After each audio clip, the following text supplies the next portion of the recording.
माननीय अध्यक्ष जी, मंत्री जी के प्रश्न से मैं उत्तर से संतुष्ट हूँ। अगला संतुष्ट है।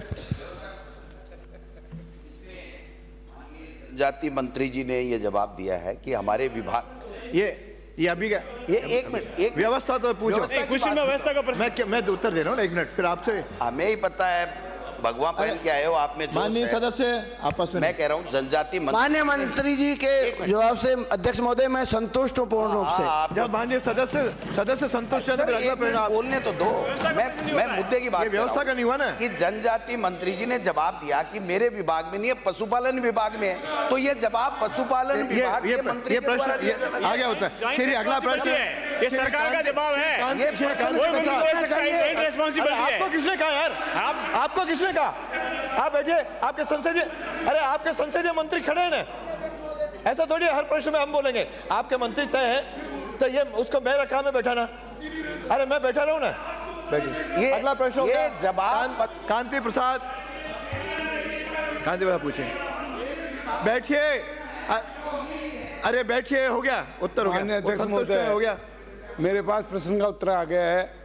मैं आपके माध्यम से माननीय मंत्री जी से निवेदन करना चाहूँगा प्रश्न पूछे कि आपने संस्कृत माध्यमिक विद्यालय के अंदर तहसील कार्यालय चला रखा है। वहाँ संस्कृत में जो पढ़ने वाले बच्चों का भविष्य खराब हो रहा है, इसलिए मेरा आपसे निवेदन है कि आप अपने तहसील भवन का निर्माण करवा दें ताकि उन बच्चों का भविष्य सुधर सके। माननीय अध्यक्ष महोदय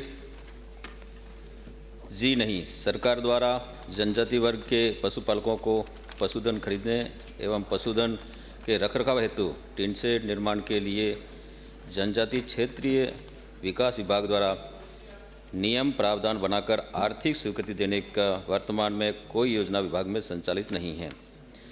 पशुपालकों को पशुधन खरीदने एवं पशुधन रखरखाव हेतु टिन शेड निर्माण कराने हेतु प्रस्ताव पशुपालन विभाग के माध्यम से प्राप्त होने पर उनकी आवश्यकता, बजट की उपलब्धता एवं वैधता के आधार पर परीक्षण करा करके गुणावगुण के आधार पर विचार किया जा सके।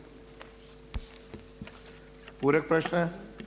माननीय अध्यक्ष महोदय, आपके माध्यम से मंत्री जी से पूछना चाहता हूं कि जनजातीय समुदाय के उत्थान के लिए किसानों को, पशुपालकों को, पशुपालन के व्यवसाय को, उनके जीवन स्तर को उठाने के लिए, उन्नत करने के लिए टिन शेड निर्माण करने का आप पशुपालन विभाग से अनुदान दिलाने का प्रस्ताव अगर भिजवाते हैं तो श्रीमान मंत्री जी बताएं।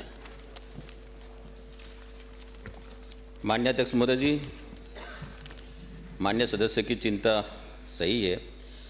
महात्मा गांधी नरेगा योजना के अंतर्गत अनुमत कार्यों की श्रेणी बी के तहत पशुपालन के लिए इंफ्रास्ट्रक्चर निर्माण यथा पशु आश्रय, बकरी आश्रय, सूकर आश्रय किए जाने का प्रावधान है। उक्त कार्यों की स्वीकृति के संबंध में लाभार्थी निजी भूमि पर किया जाता है। अध्यक्ष महोदय जी, भारत सरकार के द्वारा केंद्रीय बजट वर्ष 2024-25 में की गई घोषणा के अनुसार प्रधानमंत्री जनजातीय उन्नत ग्राम अभियान प्रारंभ किया जाना प्रस्तावित है। इस योजना का मुख्य उद्देश्य सामाजिक, आर्थिक एवं बुनियादी ढांचे के विकास के माध्यम से जनजातीय वर्ग का सशक्तिकरण एवं दीर्घकालीन की समृद्धि सुनिश्चित करना। योजना के तहत पशुपालन विभाग द्वारा फॉरेस्ट राइट एक्ट के तहत प्राप्त जनजातीय पट्टा धारकों को भेड़, बकरी, मुर्गी एवं सुअर विकास के लिए अनुदान दिया जाएगा। भारत सरकार द्वारा प्राप्त गाइडलाइन के अनुसार अनुदान दिया जाएगा।